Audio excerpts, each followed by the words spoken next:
preservation of and increased access to the 92nd Street Y Humanities Audio Archives is generously funded by the National Endowment for the Humanities. This evening's guest is the highest-ranking woman in the history of the United States Army. She spent a 32-year career in a male-dominated profession. Following in her father's footsteps, General Kennedy joined the Army in 1968. In 1969, she was commissioned a second lieutenant. During her career, she commanded a company, an intelligence battalion, a recruiting battalion, and an intelligence brigade. As a general officer, General Kennedy served as the senior intelligence officer for the U.S. Forces Command and deputy commanding general for the Army Intelligence Center and School, completing her career as the deputy chief of staff for intelligence. Having received numerous honors and awards during her military career, Claudia Kennedy is the first and only woman to rise to the level of 3-star general in the Army. She has been honored for leadership and lifetime achievement by multiple organizations. Tonight, General Kennedy discusses her amazing career and the valuable lessons she has learned along the way. We are especially pleased to welcome General Kennedy as a speaker in our prestigious Ruth and Oliver Stanton About Women series. Mrs. Stanton's deep interest in women's issues forms the core support for this series. Please be sure to attend some of our other exciting upcoming About Women lectures, featuring Jean Sasson, Jean Aul, and Ruth Reichel, among others. We thank the Stanton family for their ongoing and generous support of the Y and its lectures. Tonight's format will be as follows. General Kennedy will speak for approximately 45 minutes, followed by a 15 to 20-minute question and answer period from the audience. A book signing follows the lecture. Books are available for purchase in the adjacent lobby and can be subsequently brought back in for General Kennedy to sign. And now, please join me in welcoming our very special guest, Lieutenant General Claudia Kennedy.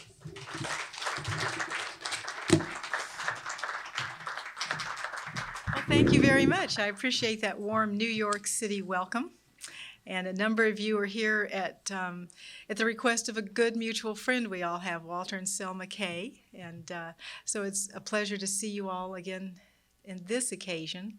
And I understand a number of you come to this series pretty regularly, and I think it's a great thing that Ruth and Oliver Stanton have done to endow a series that allows us to kind of reflect on who we are and what we're about and how we can do more to help our country and to help our communities. And I thought kind of in the spirit of that, I would talk a little bit about my life, a little bit about my career, some thoughts I have about some of the issues that are probably very much on your minds, especially since the 11th of September. And as I was saying to Inez earlier, if you have a thought and you want to discuss it, interrupt me partway through. That will work fine with me. Or we can just wait and save questions until after I finish talking. As I said, we could talk about any number of subjects. I mean, I would be interested in talking about any questions you have about terrorism or about national security policy, about the future military threat to the United States. Because, you know, my last 3 years in the Army, I was in charge of Army intelligence, and before that I was the deputy. So I spent 5 years, in my last 5 years in the Army, really focused on what is the future going to be like? And it was particularly important for us to do that starting in the mid-90s until the end of the 90s, because as you know, the Cold War was over, and it was important for us to figure out what's the role of an American military power at a time when the superpower that we had opposed, the Soviet Union, was not only in the midst of a strategic defeat at our hands, but also was really in complete disarray economically, politically, and militarily. And when you think about it, today, when we think about another superpower reemerging, we don't think of the Soviet Union being the likely suspect. We don't think about it being a Middle East country or a coalition of Middle Eastern countries, or even of some of the unlikeliest, maybe a coalition of the European countries. We think in Army intelligence, and it's agreed upon in the defense intelligence community, that by the middle of this century, 2040, 2050 or so, that the threat that will appear on the horizon as a peer competitor, competing with us globally, and all three elements of power, military, economic, and political, will be China.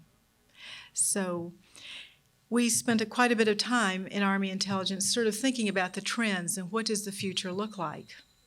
But I didn't think tonight I would go into too much of that. If you're interested in it, we'll discuss it during the Q&A because it's certainly an interest, a great strong interest of mine. I thought that I would just start on some thoughts about my life and my career. And I guess it sort of starts with the kind of question that I bet some of you have been asked in places where you might have worked where it was not traditional for women to be. In my case, in the Army, I can't tell you how many times, starting with when I was still in training, people would turn to me at some moment and say, "What's a nice girl like you doing in a place like this?" And of course, this was a question that got asked, at the Officers Club at Fort McClellan, Alabama in the late 60s when I was in the Women's Army Corps in training. It got asked of me when I was in South Korea in the mid-1970s, and I was assigned there in a very turbulent time, a period of great tension between the U.S. and South Korea on one hand, and North Korea and China and Russia in some ways on the other hand. And at that time, my period of 12 months in South Korea had bookends to it. At the start point, we had the axe-wielding incident where the Army officers and enlisted soldiers who were there to cut down an obstruction, an obstacle, a tree in the DMZ, the demilitarized zone, were killed in a sudden, vicious attack by North Korean soldiers, unprovoked. And at the other end of my 12-month tour, we had the downing of a CH-47, similar to the helicopter that was just down today in the Philippines. And that happened in the demilitarized zone, and so it was an excuse, really, a pretext for heightened tensions between North and South Korea.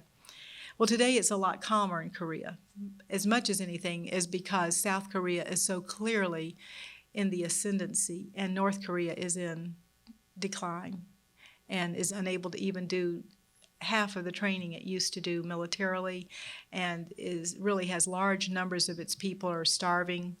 Their economic situation is quite desperate, and it's a country that we think we see some little rays of light because they're opening up a little bit to the West. It's not much, but for them it shows enormous progress.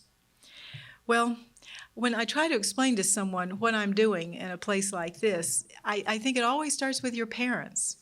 And you may have heard me say this before if you've heard me speak, but I think it really bears telling. My father was a very traditional Army officer. He was very conservative.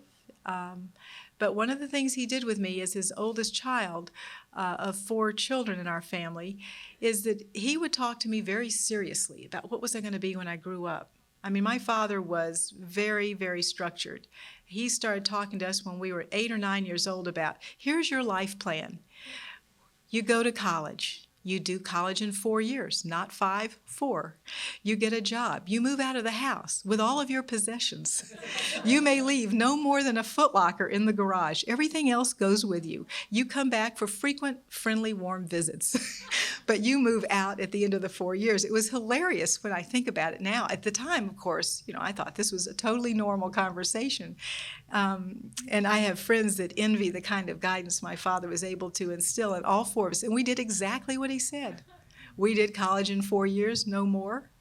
We got jobs when we got out of college, and we moved all of our possessions out except for a few treasures. I still have my footlocker there, and it has in it all sorts of memorabilia of my youth. So it's very good for me not to have moved it, because I probably would have cleared out a lot of that in the ensuing years. But I can remember probably 2 or 3 years of this business of meeting Daddy at the door when he came home from work. My mother would be in the kitchen making dinner. My sisters would be helping her. I was trying to stay out of the kitchen until it was time to wash dishes. I loved cleaning up, hated cooking. And so I would talk to my father.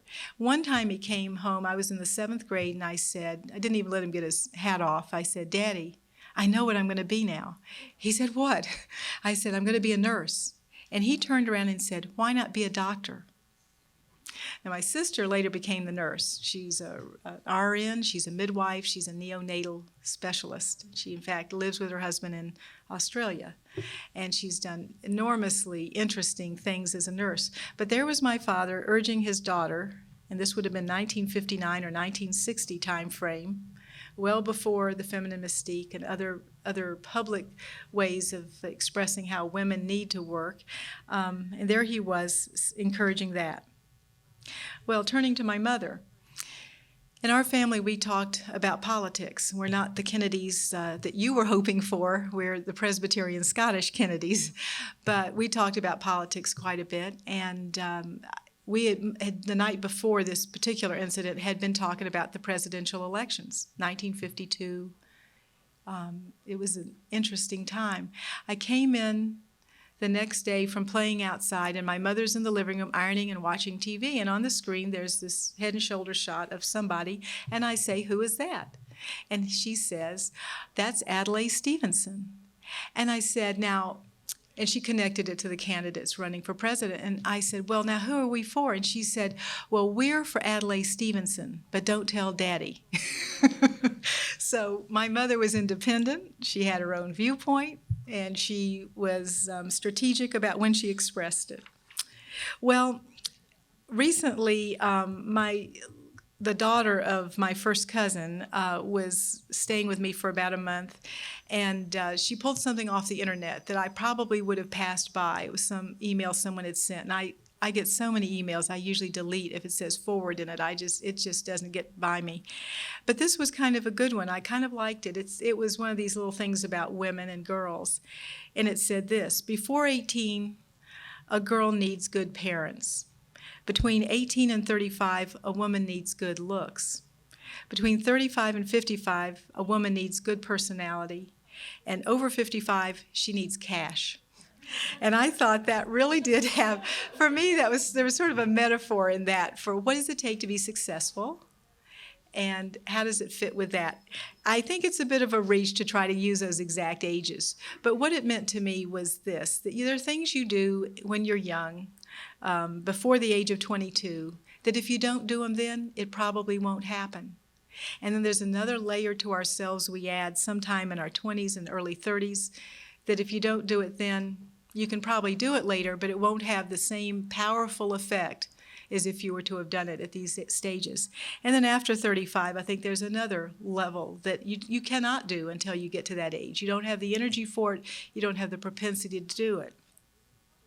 And what are those things? Well, before 22, or somewhere, give or take 5 years, I think it's all about, and these are the elements that it takes to be successful.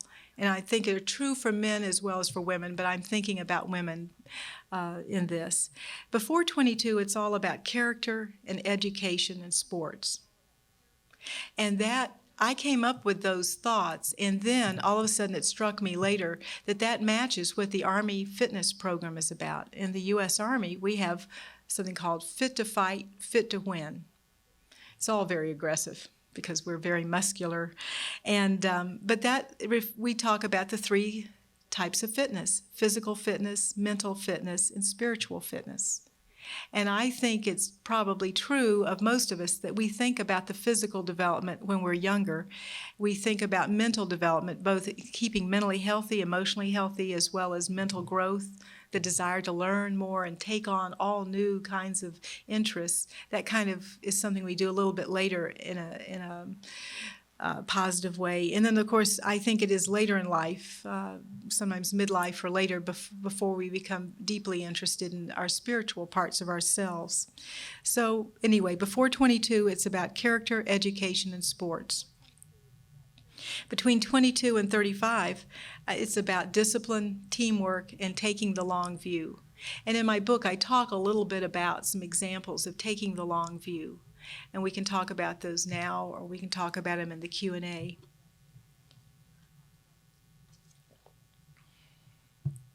But taking the long view is something I'll reflect on as I get to something else in the next bit of thinking. Then the final point I try to do to kind of use this other earlier one as a metaphor is after 35, it's two things. It's emotional intelligence. You've all read those popular books about EQ. I think it's very, very significant. I think it's very important. It's the difference between someone going from middle management to the upper levels. And then the second thing is stepping up to the plate. Let me tell you about a young woman. I guess at this point she's probably in her young 40s, mid-40s, and she worked for me among about 250 people there in just the little office of the Deputy Chief of Staff for Intelligence. And when I got there, she was highlighted to me very early on as a problem. Eternally unhappy, always discontented with her place in life, felt that the Army was treating her badly, that she had been denied all kinds of opportunities to develop, and therefore wasn't being promoted to the civilian equivalent of general officer. She was stuck, what would be the equivalent of lieutenant colonel and colonel, kind of a civilian grade, which is fabulous. It's enormously important. I think it's significant she had gotten there that early in her career.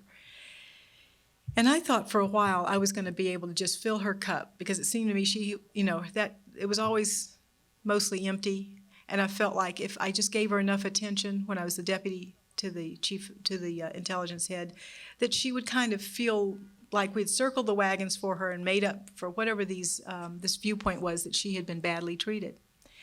It never did work. I mean, I spent 3 long, hard years trying to drag her with me, and finally basically gave up after consulting some people. But one of the things I said to her fairly late was, you know what, I think you have an extra dimension of demand on the system that surrounds you that other people aren't placing. I said, if you think about, and I used gender with her because she so resonated, so although I'm not sure this is really true, it truly divides men and women, but it might. I want to try it out on you, and you tell me now or later whether you think this fits. Men and people who are very comfortable in a hierarchy see their hierarchy as kind of a pyramid with a few places, one place at the top, and then in descending order, more and more places. And a lot of people are very happy if they're in a particular place in that pyramid, as long as they think it's appropriate to their skills and to their work and to what their expectations are of themselves. There's another thing where I drew a circle for her, and I said, but I think what you're looking for is you want to be sure you're inside this circle. It's not good enough that you have a job in the government where it fits your abilities. You also seem to feel like you're not inside this circle. No matter what you do, you always position yourself outside it. So she has this constant discontent about not being included. I was never able to really elicit from her what the deal was on that, and it remained an unresolved problem the entire 5 years I was in the Pentagon, that last bit. But I do think I've observed this with women before, where the men will assume they're invited to the table. Women wait to be invited. And I think it stems from our social roles where we used to, I mean, in the old days, in my days, women waited for the man to invite her out. And of course, I have friends in the audience who wouldn't think of that, but they're much more progressive. But I do think that it has taught us something about waiting to be asked. Here's an example. I went to dinner at a restaurant with a man who was a colonel and 2 women who were colonels, and we were going to discuss a leadership conference coming up, and we were just going to share ideas and brainstorm. At the end of the dinner, the man who was the main organizer for this, he was from the Army War College, turns to each of the 3 of us and says, do you want to be part of it? And I just assumed I was. I mean, we wouldn't have gone to dinner if he hadn't expected me to be part of it. And of course I said yes. And one other woman said yes. And the 3rd woman said, well, do you want me to be part of it? And he said, would you like to get involved? In about a week, we're going to do this and such. And she again asks a question, do you want me? They were talking at cross purposes, and it was just the biggest waste of emotional energy. After they'd done 3 rounds, I finally said, stop. Neither of you is listening to the other's question. And so I just sort of busybodied into this and just said, clearly you're wanted. Don't even ask him. Just say you're part of the deal. Just assume you are. And she was a very progressive pioneer woman aviator. I mean, she had been in the most exclusive little groups you could be in, and I don't know if that's what formed her opinion, that she was really not included unless really asked, but it slows us down if we wait for these invitations. I think we should make the assumption that we are part of it. We're invited, we're there. Even if we're not invited, we invite ourselves. It doesn't violate boy culture. It only violates girl culture. So I think we have to kind of keep that in mind as we're doing. Well, This whole business of stepping up to the plate really has to do with making decisions and choices about our lives, and it's a function of leadership. You think about your attitude when you get on an airplane and you're sitting in an exit row. Do you want to be in charge of getting that door open? I mean, there's actually people, apparently, who would get up and leave. I seek out that exit row because I want to, if we've got a problem, I want to be there because I'm pretty sure that I'm going to get it right. I don't know about the rest of these guys, but I will be taking charge of the door. And it's probably a real exaggerated sense of how capable I think I am, but I think it's important to really recognize that in yourself and say, am I a good leader? Am I a good follower? Am I sometimes one, sometimes the other? Little simple things like that sometimes tell the story. But here, if there's nothing else you remember all night, let me give you a little thought from Lou Holtz. You know, Lou Holtz was the great football coach who brings college football teams from 0 to hero in 1 year. Same players, but he turns them into real heroes with his leadership style. And here is the thing that he said all people ask in every relationship. And each of the two in this relationship will ask it, whether it's a mother and a child, a man and a woman, siblings, two good friends. They all ask these three questions. And if the questions are positive, good things happen in the relationship. And if the questions don't get answered in this rather subtle way, it's not explicit, then there are problems. Here are the three questions. Do you care about me? Can I trust you? Are you committed to excellence? And if there's nothing else you take away from this few minutes together tonight, those are the three questions that I would keep in mind as I'm trying to, if I were you, trying to either build relationships or to be a leader or to support a leader that you admire. Because those things are very, very important and I think make all the difference. I think that they're very important to just ask of yourself. I mean, I think we all have various struggles. And I know it's a little personal, but I struggle with weight. And I think that one of the things that I need to be asking myself is my relationship with myself all that it could be before I ask whether my relationship with others is all that it could be. And so listen to those questions again, just thinking about yourself. Do you treat yourself with care? Do you trust yourself? Self-confidence. And are you committed to excellence for your life?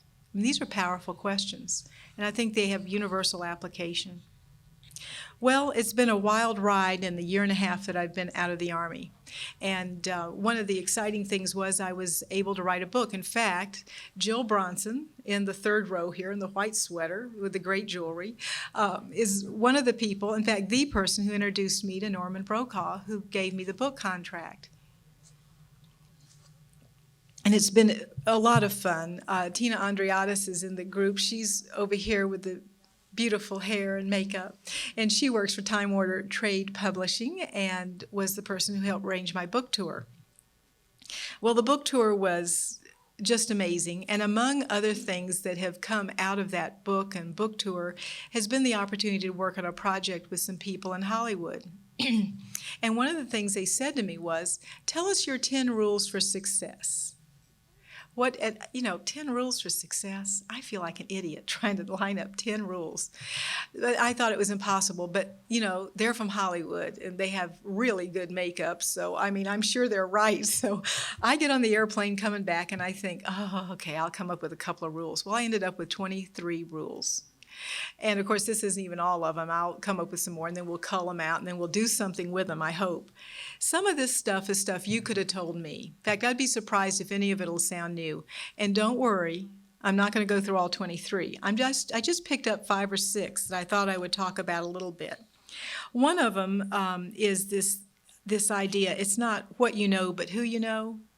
There's an element of truth to this business of networking and how powerful it is and how it really does multiply your power with others. But I think it's not so much about who you know as it is about hard work, teamwork, discipline, a particular attitude that's kind of intense, focused, emotional intelligence, competence, accountability. That package that you create for yourself becomes the package that leads you to the people that will want to partner with you in some enterprise that has you both excited about going to work every day. I think the second thing I wanted to highlight was just this notion of values. In the Army, we take people into the Army who come from every different possible background and many, many different religions, many different cultural foundations. And so it's very important to us to be successful in blending them. I've got this allergy thing going, so there'll be this huge raucous sneeze in a minute, followed by two more. But one of the things we do real well is within 8 weeks, we turn civilians into soldiers, and we turn late adolescents into young adults. Now, they're still pretty free-spirited and have a lot of fun, but we get real serious real fast with people who join the Army. And we teach everyone 7 values, and we say, these are the values of the Army. You're joining us. And the values are this: loyalty, duty, respect, selfless service, honor, integrity, and courage. And we feel like if a soldier signs up to that, we even have an Army values card that the soldier signs, and they remember these values and they try to act in accordance with the values.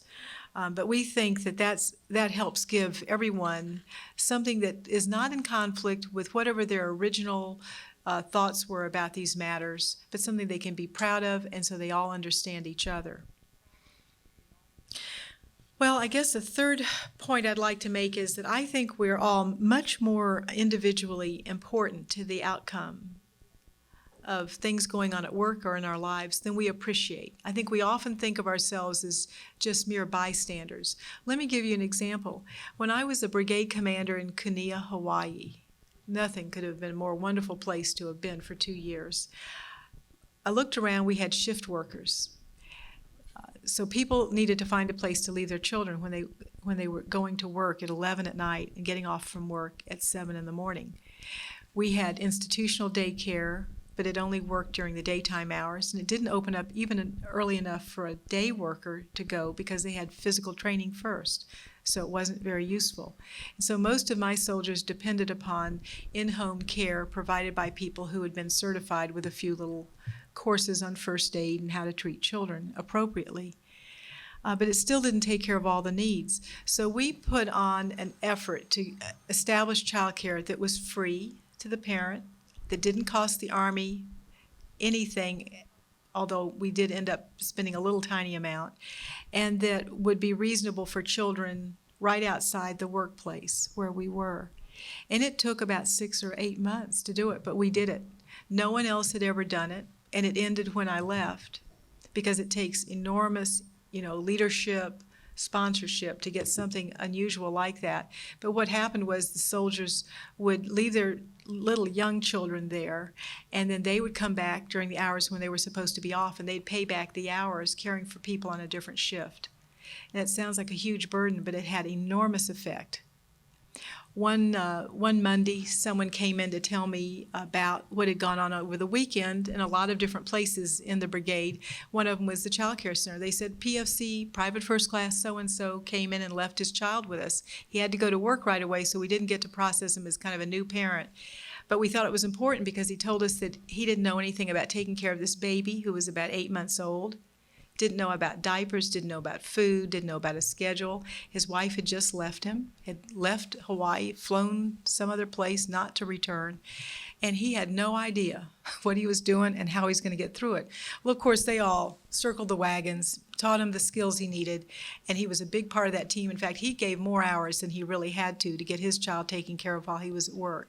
But the difference that made was enormous, because it meant that instead of sending that baby home to his parents, he was able to remain the father of that child.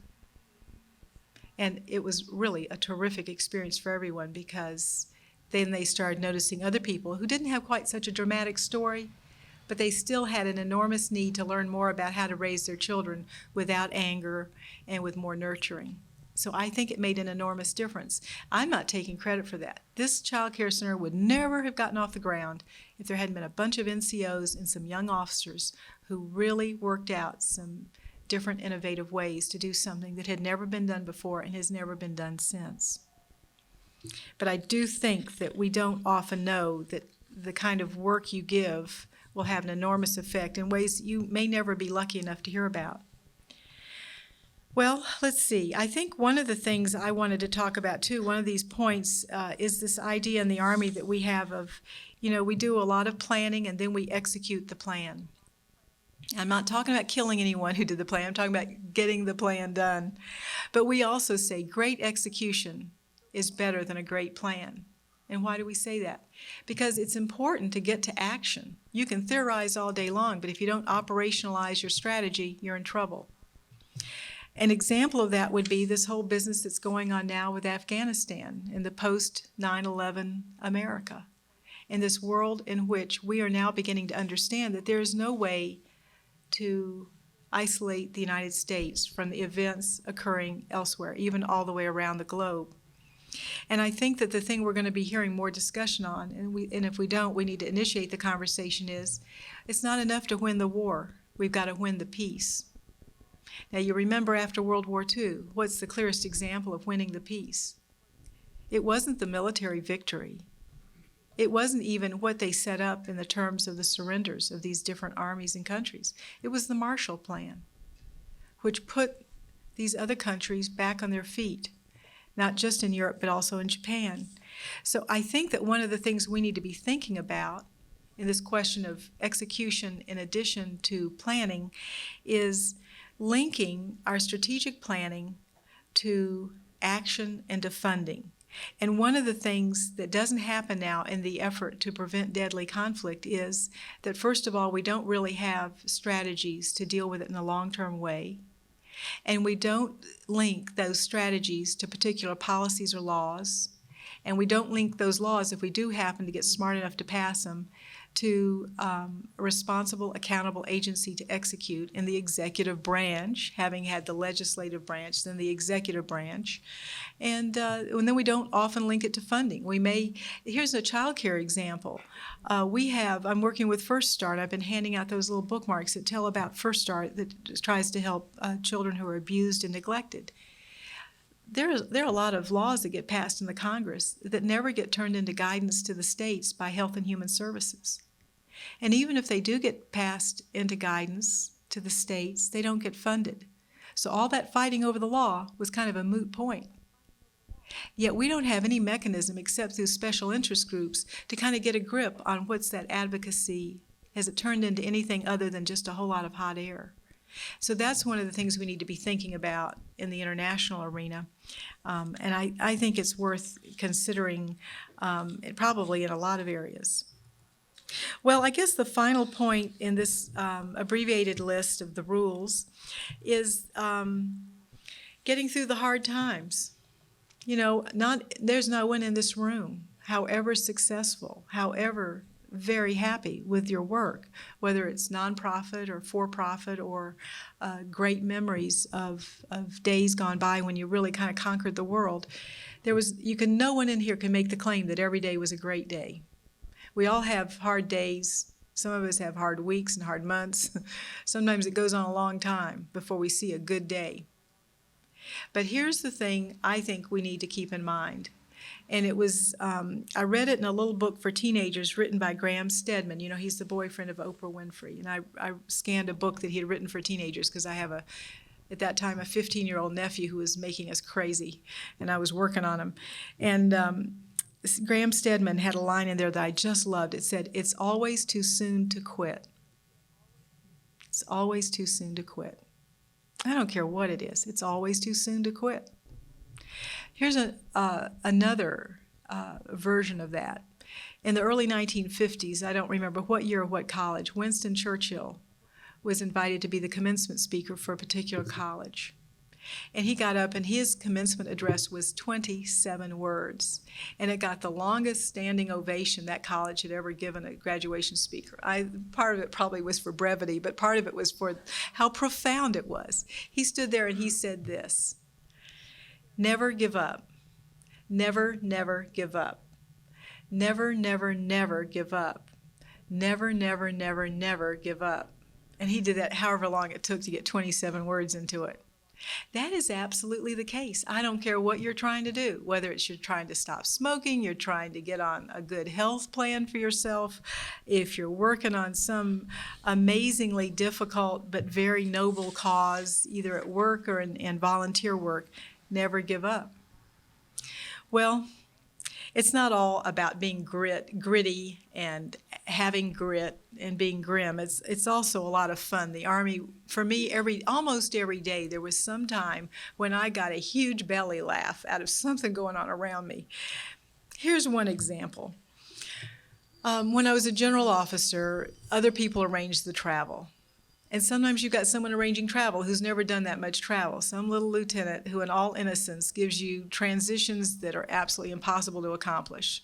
And I had the experience of it when I was flying into Fayetteville, North Carolina to visit Fort Bragg. There is no way I could show up at Fort Bragg in civilian clothes, so I was going to have to change into my battle dress uniform. And I had to fly on the airline in civilian clothes. You don't want to terrify the passengers if you're, looking like the complete warrior on the airplane. So I get out at this little commercial airport. The only place to change is the ladies' room. It's a 3-day trip, so I have maximum strength baggage that just flies open with all of my possessions in it. And I'm digging around. I'm taking off my civilian clothes and I'm putting on my BDUs, my battle dress uniform, that big camouflage outfit. So I put on the pants, and of course they're men's pants. They call them unisex. It's not true. They're meant for men. And all these complicated buttons and, the waist doesn't fit and that whole thing. And I put on the shirt after I've rolled up the sleeves the proper regulation way. And I'm tucking in my pants into the combat boots, blousing the boots. And you've got these blousing rubbers that cut off all circulation to anything above or below this horrible business. And I put on my hat with my 3 stars, and I look in the mirror and yes, I'm a general. And then the last thing is, oh, and by the way, everybody in the ladies' room is now standing and staring with open mouths watching this. And I've given up. There's no privacy, so whatever. And I have this general officer belt. We're all given this huge black leather belt. It's about 4 inches wide with this huge gold buckle. And you just know some NCO somewhere dreamed that up, because the whole point of the BDUs is to camouflage yourself and blend with the trees.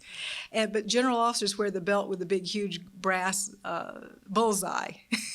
And so I click that thing on, and this lady standing over, this civilian says to me, "I just love the way you accessorize that."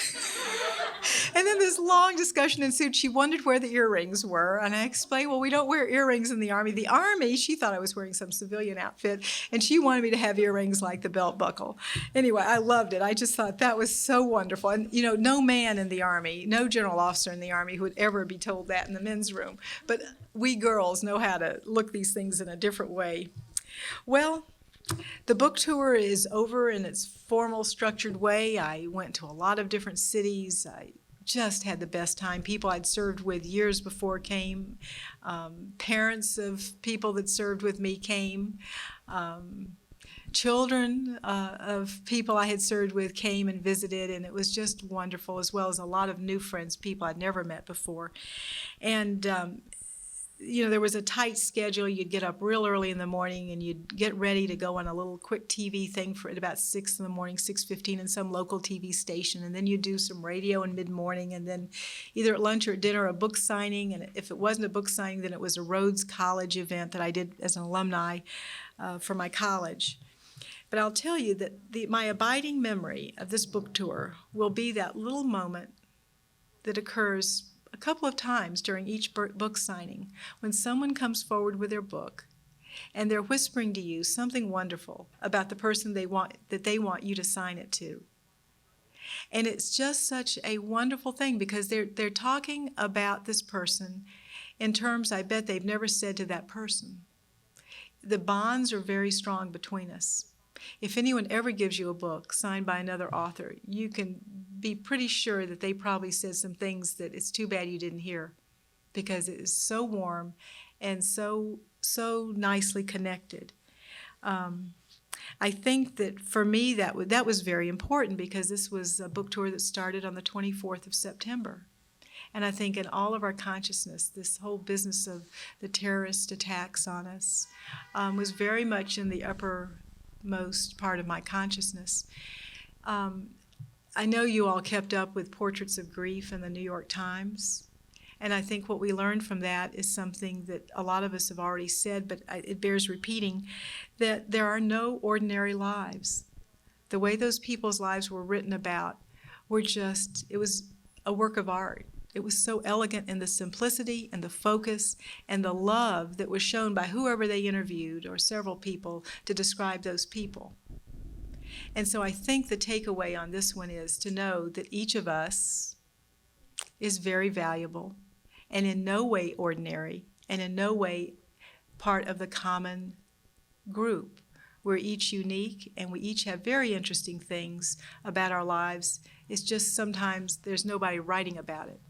So it was a great privilege to me to be able to try to think about the book and think about some of the anecdotes. And for me it was important, I guess as much as anything, because I do think biography is fun to read.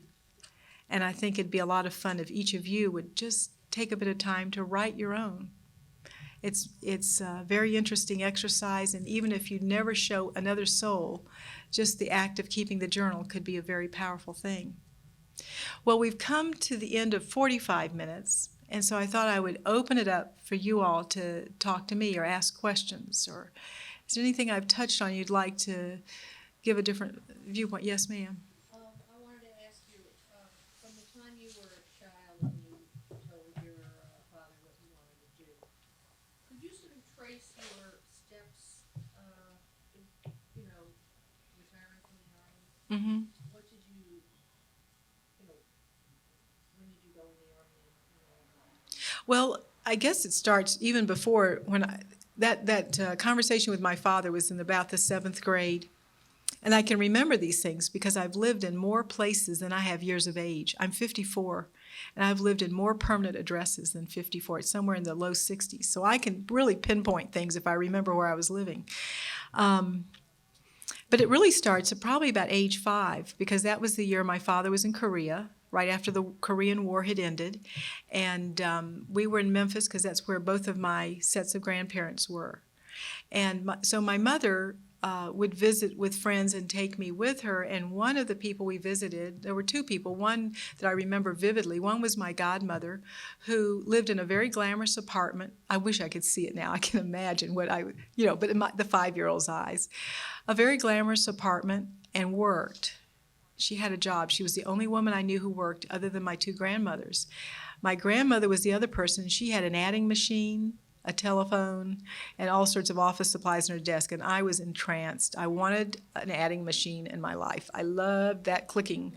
And so that's what from 5 and 6 on, I knew I wanted to work. The question was, what would it be? It wasn't until, and so, in the 7th grade, I'm saying I want to be a doctor. By the 10th grade, I did not want to be a doctor. I had done advanced biology, and I wasn't cutting up another living thing, dead or alive. If it had ever been alive, I wanted no part of mixing it up with a knife and a little animal. But, and so I went through the entire 4 years of college not having any idea what I was going to do, but I did have deeply embedded in me the thought that I wanted to work, and I wanted to excel at my work. By then, I'm starting to think about accomplishment. But I had no idea what it would be. I ended up in the Army for a lot of different reasons, and it just sort of, it's a composite. It was at a time when Vietnam was actively being debated in this country. It was very controversial then, and I had the same doubts anyone might have, but I also felt, because of my father's profession, I had enough of a sense that, my sense of it was that if you're a feminist, and if you you ought to serve in the military when you're at war. And that was one reason. But the other part of it was I thought it would be a good beginning. I thought I would only stay in 2 years and then do something else. And I hoped that in that 2 years I would learn what that was. But then I kept staying in for each new assignment, because I would hear about, the next job was going to be in Army recruiting, and I'd live in New Hampshire. I'd always wanted to live in New England, and my first assignment was in Massachusetts, but New Hampshire was even more in New England. So I signed on for that 2 years. Hated the first 3 or 4 months of it, hated it. finally sat down and said to myself, if I'm going to be this miserable, there better be a purpose. And so I wrote down what could be the possible end state at the end of 20 years, because then 20 years is the first time you can retire. At that point, I thought, I could retire in 20 years. What would be the best thing to be? It would be a battalion commander. At that time in the Army, there was only one battalion a woman could command. It was the WAC training battalion. It was very unlikely I would get it. I mean, it was practically zero chance. By the time I got to the age where you get picked for battalion command, there were hundreds of battalions open to women to be commanded, and today there are thousands of different battalions women can command and do. So, I mean, the doors just kept opening as I got more senior. Yes, please. You had mentioned today about the helicopter crash, and there have been a few helicopter crashes in Afghanistan as well. Mm-hmm. How do you view the quality of the equipment that the warfighter is fighting with? We have very, very structured, strict protocols to deal with maintenance. We have very, very skillful diagnosticians and very good mechanical maintenance people as well as electronic maintenance people. And I'm very confident that the training people get is superb. I'm very confident that the standards are in place, that the training has been done. The question can sometimes be enforcement. I mean, if there's a mission failure and you're not dealing with an entrepreneurial enterprise, you're dealing with a more hierarchical one like the Army as an institution, there are three things you have to have: standards, training, and enforcement. If there's a failure, it's one of those. So the question is, was that equipment and the parts of the equipment that may have failed, I don't know, I have no idea why the crash took place today. Or was it a training issue, or was it an enforcement issue? Were people doing what the standard demanded that they do? Way too soon to tell. They go through quite a safety lessons learned effort on these things. I feel good about the equipment in the sense that we spend, isn't it up to about 320, 330 billion a year on defense, which is more than, I think that if you added up the top 5 or 6 other people spending money who are also our adversaries, it doesn't even add up to 130 million a year. So our greatest competition spends less than half of what we spend. Now, some of that is we have a more expensive kind of commercial support for our military, but part of that does reflect real excellence in an Army that really is the only remaining power in the world. So I feel very good about it, but I'm not telling you we are never in a static state. We are very dynamic, and we've got to continue to improve our doctrine and our equipment. Yes, please. Inez. You had stated that people were looking towards the midpoint of this century and being concerned about China. Right. In the mid-90s, when you were in intelligence, or late 90s, what was the long-range view on the Al-Qaeda or terrorism? Well, we have special reports in those days, and I'm sure they still are the case. We publish intelligence summaries every day. Some of those summaries are very general. It's like reading the headlines and just a couple of lines below each topic. But some of the documents that come out are on a particular functional area, such as terrorism. And we talked about the Al-Qaeda and Osama bin Laden every time. I have it in my book. My book was finished in April, and on page 288, I looked it up, I wrote about some future scenarios, and I mentioned Osama bin Laden and Al-Qaeda and the whole terrorist threat. There's no question that we knew about Al-Qaeda, about the terrorist threat, that our construct, our intellectual construct for how it operates, what their intentions are, was on target. The problem is always whether or not you can pinpoint that on this date, by this means, they're going to operate. That's the question. And of course, not had any access to classified information since I got out of the Army, so I couldn't say what the clues might have been in there. There are things we can do to improve this. But see, one of the most important things, I am not trying to defend intelligence against any criticism, but I must say that when someone says, is this an indication of intelligence failure? I really don't think it is. I think this has really to do with the way our political leaders form their priorities. Their priorities are driven by the need to be reelected. So they're driven by polls done of public opinion. And if the public doesn't think that terrorism is on the front burner, it doesn't get attention. And how are you going to do that unless you have responsible reporting going on? I was talking to someone yesterday about what do we read or look at on television to find out what goes on in any place other than America? Well, The Economist magazine has a European and an Asian version. Financial Times is often good for foreign news, or the Times Herald. But you have to make a real effort to get hold of copies of those. We can't even get CNN International in the States. You have to be overseas to get that in hotels. CNN International has a totally different agenda than the one that we see here in the States.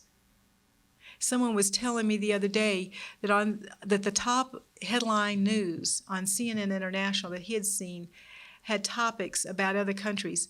Not one of them had anything to do with the United States. It had to do with Colombia and something in Europe, and then there were 3 other topics. I'm sorry, I just don't remember. There are things that you would know about if you were reading in depth some of those things I've just mentioned, but you would not get it from watching our television or reading even our good newspapers. It shows that we're very, very insular. And I think it's so important for us to try to be interested in and make it a priority that we deal in a very different way internationally. I was in a meeting this morning with General Sullivan, who was the former Chief of Staff of the Army, General Vono, who was the Chief of Staff of the Army before him, so they comprised the early 90s and late 80s, and then a former CNO, Chief of Naval Operations, and the Air Force Chief of Staff, and a Marine Corps Commandant, all of them from missions of American military power in a world situation like the one we're in now. And we really did have a very interesting conversation about what it was going to take to construct a military that did something that was much more proactive. But you know, the problem always comes down to it's not just a military response, it's economic and a political. So Commerce Department and State Department need to have mechanisms that can operationalize their strategies. But when you look around, where would that be? There's no such thing. Only the Army has that kind of ability to deploy and operate. And so we often, I think, end up with solutions that should be the last choice, but there's often the first choice because we haven't done our political and economic build-up for a particular problem, dealing with it kind of when it's still 5 years away, and so avoiding war that way. Yes, please. Generally, you're a lady and a charming lady. Oh, thank you. And, He's a friend. I know that over the years, there have been many, many things in the newspapers and magazines about female abuse in the Army or Navy, etc., in the services. And I'm wondering if you would care to comment on that. You're thinking about cases of sexual assault and battery and sexual harassment. I'm also thinking in terms of superior officers and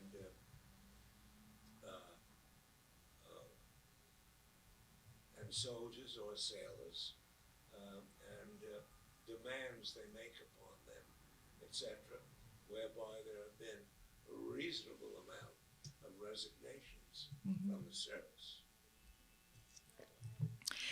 Well, Aberdeen Proving Ground was certainly an example of what you're talking about. Remember in the mid-1990s, I think it was about 96, Aberdeen Proving Ground in Maryland had an advanced individual training mission where they were training people who had finished the 8 weeks of basic training and now were getting their skill training in this case, it was some logistics skills. And it was discovered that a huge number of women had been assaulted by men who were their drill sergeants or in other positions of authority over them. And I was part of the task force that Secretary of the Army Togo West formed to take a look at this. He brought 2 retired generals back to active duty, presumably, and I think it was a good idea, they don't have a stake in another promotion. They can be critical of the Army. If they have more freedom in some ways than you might hope everyone would, even if you're still on active duty, but human nature being what it is.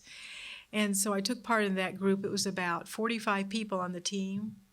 We went all over the Army. I didn't go on the overseas trips, but a lot of them did. They did focus groups where they sat with small groups separated by gender and by rank. So you had young women and older men and all different groups separated out so they wouldn't be influencing each other, and had a very set number of questions that they asked. They also administered written surveys. By the time it was over, it was tens of thousands of soldiers' opinions had been gathered about what are the conditions under which they work, and what were some of the precursor activities that can lead up to abuses of power. And the basic, and I discuss this in the book, but the basic overarching conclusion we reached was that our leadership climate had failed our soldiers, that we needed to institute a sense that this isn't something an individual woman soldier needs to be fighting off herself. It's the Army's job to provide a clean, decent, wholesome environment, work environment for every soldier.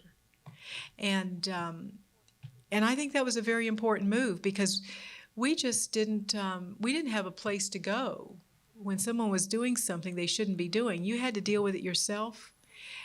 If you were very fortunate, you might go to the person above you. I mean, if it's a peer, you can usually deal with it individually. Unless it's persistent, then you need to call in somebody else to help you get them to stop. But in the cases that are worse, or this abuse of power, when it's a supervisor or a commander making sexual demands of a woman or a man who works for them, then they really are, because we're in such a hierarchy, they're really doing something that's abusing their power. So I think that the Army learned a lot. I don't think we're there yet. I mean, we have a long way to go, but it's a much better environment than it used to be. I think with every 2 or 3 years, these things get better. It's not a smooth path. We can kind of plateau and then continue to work on it. It's kind of interesting to me that at a time when our public entertainment has become much more, I guess the slang would be raunchy, our standards for behavior in the workplace have become much more particular, going in different directions. That's okay with me, I guess. I mean, we all have to work, but we can choose whatever entertainment we want to watch. So there's an element of volunteering for some of that. What was your question? Well, I was thinking about the Navy, and was it the tail hook? Tail hook, you're right. You're right, in the early 90s. There's a great book on that called Tailspin. And I was given the book by someone. I never read it. I was going through stuff. The Smithsonian is going to cart away boxes and boxes of stuff. I'm so thrilled. That's the most elegant attic anything of yours can ever reside. So one of the things I threw in was this book, and then I pulled it back out because I started looking at it, and really I got angry again. I'm going to read the book and then give it to him. But Tailspin's a real good book on that subject. Yes, please. I know I've been surprised as I've begun a career and started working that the glass ceiling does seem to be in place. I've had a number of friends, some women who've stopped working when they've had children because they can't balance the two adequately because they want to do 100% in each, and that's just not possible. And I have friends who hardly ever see their kids because they're always at work. How have you seen that whole scenario change during your career? Well, I can remember when I first came in the Army, women weren't allowed to have children. If you got pregnant, you were out. If you had an abortion, a miscarriage, a stillborn, or a live birth, you were out for the mere fact of having been pregnant. And it only was a few years before that women who were married were allowed to stay in, but it was with special permission. So there weren't many choices. At that time, when I went in 68, 69, I wasn't thinking about a career. I was just thinking about a beginning. And And by the mid-70s, I got married. By the late 70s, I was divorced, no children. And for me, I mean, I made that decision about every year, it seemed like, thinking about what to do. I'm a great hand wringer. I mean, I wring my hands over this stuff, and it goes on. I mean, look at how long it took me to tell my father what I wanted to be, and then I didn't even do that. I did something different. So I think it's a huge decision. And I've watched the younger women who are 15 or 20 years younger than me handle this very well. And my personal observation is that where this works well in an Army woman's life is when she is married, then she has her children, and they spend either his salary or her salary for the very best possible help to come to the house at 5 or 5:30 in the morning, which is the time most soldiers have to leave to go do physical training. Because usually in most posts, physical training starts at 6 a.m. So you've got some travel time, and you don't have to pull much together because you're just going to get out there and sweat yourself silly. But then you go home or you go to the gym and shower and put on your uniform for the day. In fact, I do some NBC military consulting, and so they put makeup on and they do your hair. And I was sitting there one morning, and someone's total stranger, a man, for heaven's sakes, is doing my makeup. And I look in the next chair, and there's General McCaffrey. You know who he is. He used to be the drug czar. He was a 4-star general, a manly man, having his makeup put on. And I said, I couldn't resist teasing him. I said, when we were both finished and about ready to go on, I said, "Sir, do you remember when getting ready for work meant putting on your sweats and going out and running a couple of miles and doing push-ups and sit-ups? It's a whole different world." But I do think it's important for people to figure out how they're going to go about it. And I think you're exactly right when you say you can't do it all. The most important thing, I think, is to make the choice, to make an active choice, because you won't be happy with yourself if you drift into it. You said that you had a program in Hawaii that really seemed very positive. Yes. Very good. But it disappeared when you left. Right. Why couldn't you get that augmented? Because it took enormous leadership interest, and the person that followed me wasn't interested.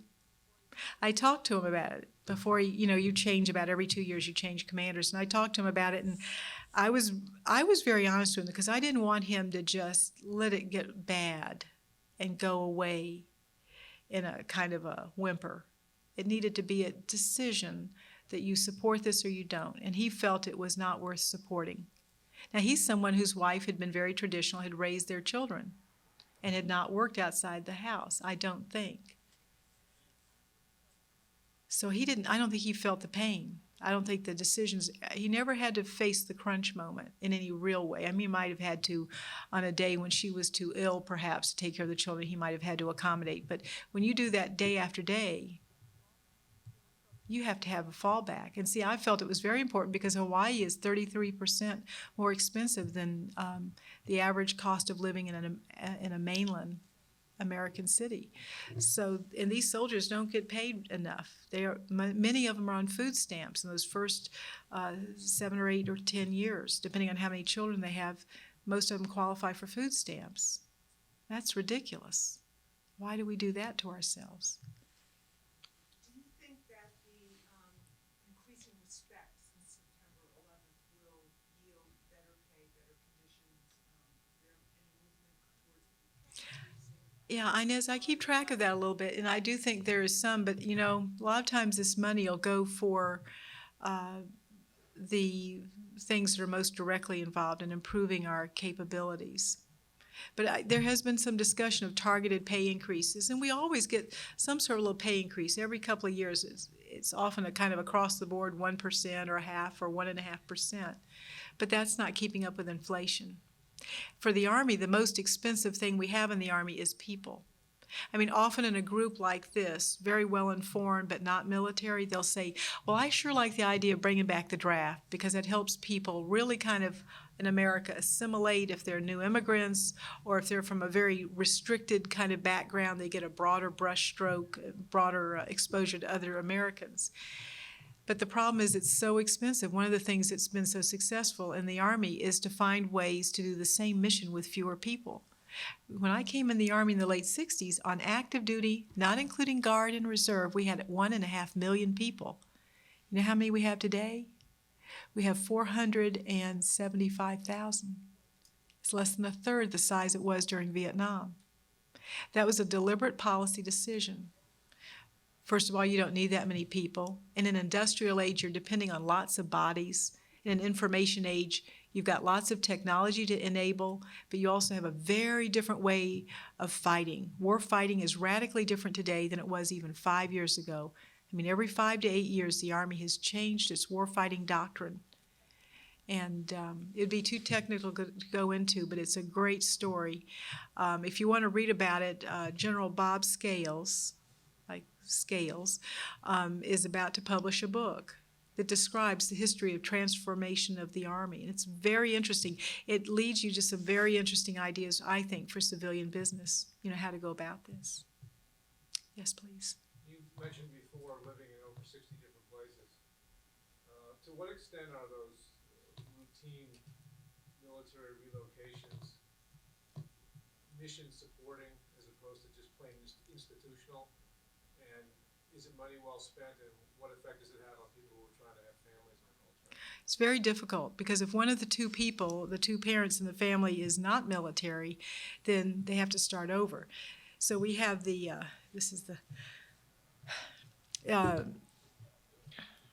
school teachers, wives of men Army officers, often never get any tenure in whatever school system they're in. They just start over again. They never get enough credit to either retire or to be moved up to higher administrative posts.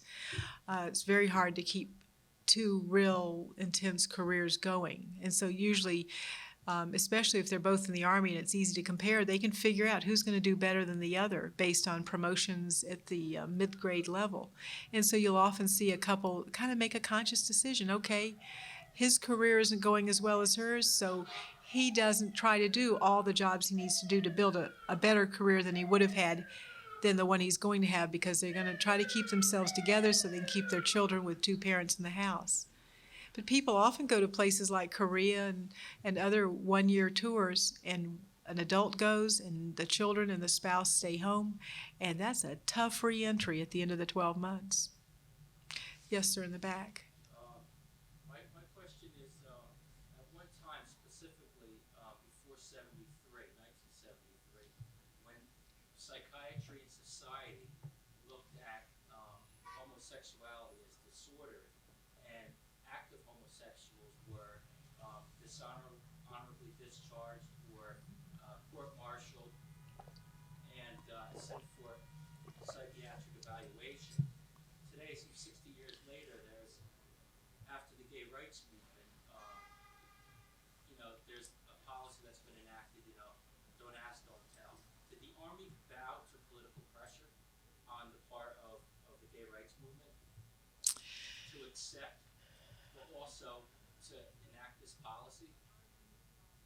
I think the Army followed the orders of the civilians that run the Army. The Secretary of the Army, Secretary of the Navy, Secretary of the Air Force are in charge of those 4-star generals who are in uniform. And those secretaries of the services work for the Secretary of Defense, and all of them are appointed by whatever the current administration is. So I think the way I would frame it is the Army complied with proper civilian authority. That's appropriate. Now, is don't ask, don't tell, don't pursue, all three of those elements, is that our best solution? Probably not. Was it a pragmatic way of trying to meet several very conflicting viewpoints about how to deal with a social issue that is still unresolved? I mean, it's become quieter, but it's unresolved. Yeah, it was just a pragmatic solution. Some people would argue it's more damaging than helpful. Others would say we actually have gone way beyond the original intent of that policy as stated in 1993. I think it was January or March of 93. And I think we have a way to go. And I think you'll see continued improvement in this area. But change in the Army is best handled not in an abrupt way, but in an evolutionary way. And I would say this even in an issue that is great self-interest, such as women, the status of women. I don't advocate for radical change about policies affecting assignments of women in an abrupt way. I argue for letting it evolve, because it's not just what goes on in the military, what's going on in the context of society around it. But I do demand that we keep making progress. And right now we're really in a touchy period where it's not looking like we're going to make progress for a while. There's going to be some rolling back. Well, you know what? You have been a fabulous audience. We're well over your time limit. I'm amazed we haven't gotten the pillows and blankets out already. Thank you very much. I've really enjoyed talking to you. Great questions. Thank you. Thanks for listening. For more information on the 92nd Street Y, New York, and all of our programs, please visit us at 92ny.org.